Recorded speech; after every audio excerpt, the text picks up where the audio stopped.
শেখ হাসিনা পদত্যাগ করে দেশ ছাড়লেন, ভেঙে দেওয়া হলো জাতীয় সংসদ, রাজপথে পুলিশ নেই, কার্যক্রম বন্ধ অনেক থানায়, কোথাও কারাগার থেকে পালাচ্ছে বন্দী, কোথাও মানুষ রাত জেগে পাহারা দিচ্ছে থানা। রাষ্ট্রের প্রশাসনিক কাঠামো যেন এক ভয়াবহ অনিশ্চয়তার মধ্যে পড়ে গেল।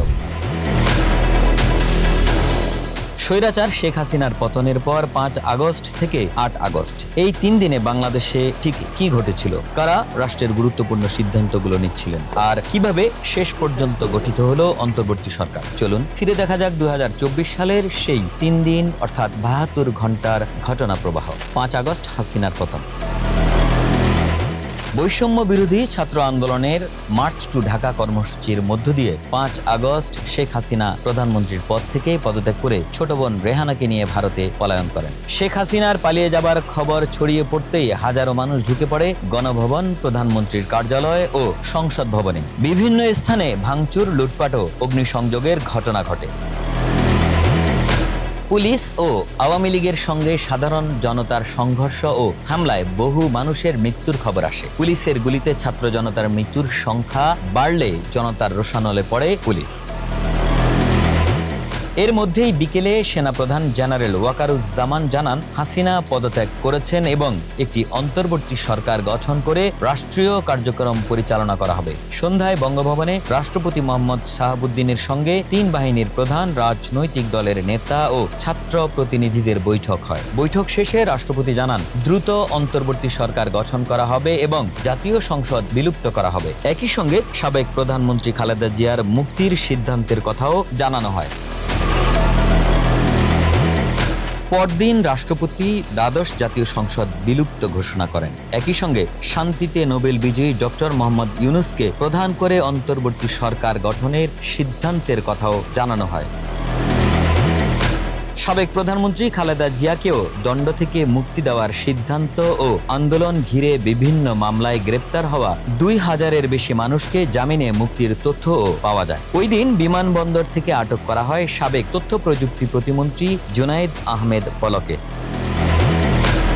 তবে সবচেয়ে বড় সংকট তৈরি হয় আইনশৃঙ্খলা পরিস্থিতিতে। বহু থানায় পুলিশ ছিল না। পুলিশ সদস্যদের একটি সংগঠন নিরাপত্তা নিশ্চিত না হওয়া পর্যন্ত কর্মবিরতির ঘোষণা দেয়। ফলে ঢাকার রাস্তায় ট্রাফিক নিয়ন্ত্রণের দায়িত্ব পর্যন্ত নিতে দেখা যায় শিক্ষার্থীদের। অনেক এলাকায় ডাকাতির আতঙ্ক ছড়িয়ে পড়ে এবং মানুষ দলবদ্ধ হয়ে রাত জেগে এলাকা পাহারা দেয়।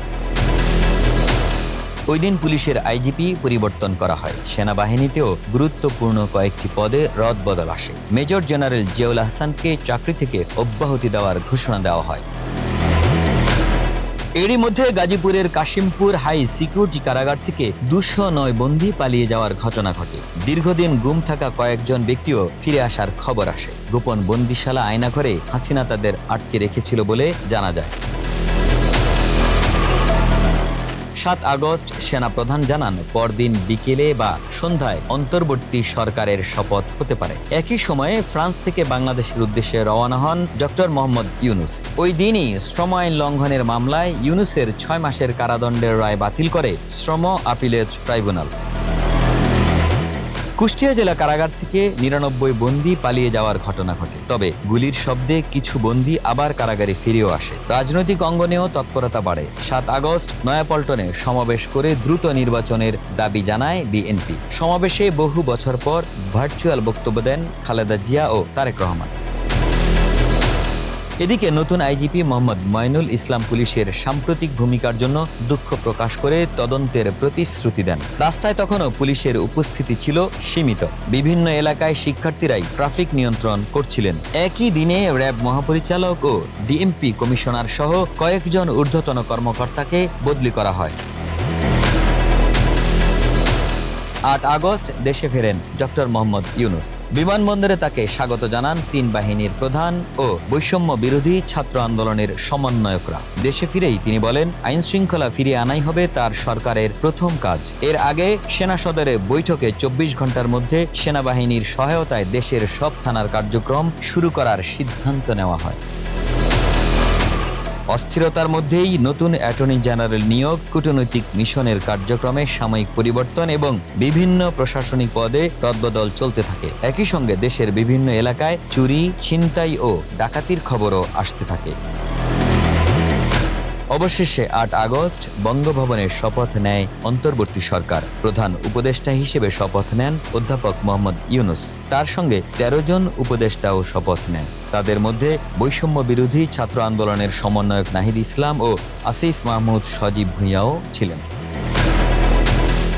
৫ আগস্ট স্বৈরাচার হাসিনার পতনের পর শুরু হওয়া সেই অনিশ্চয়তার অবসান ঘটে ৮ আগস্ট ডক্টর মোহাম্মদ ইউনূসের নেতৃত্বে অন্তর্বর্তী সরকারের শপথের মধ্য দিয়ে। তবে ওই ৩ দিনে নেওয়া গুরুত্বপূর্ণ সিদ্ধান্তগুলো কারা, কিভাবে এবং কোন প্রক্রিয়ায় নিয়েছিল সেই প্রশ্ন আজও বাংলাদেশের রাজনৈতিক ইতিহাসে অত্যন্ত গুরুত্বপূর্ণ হয়ে আছে।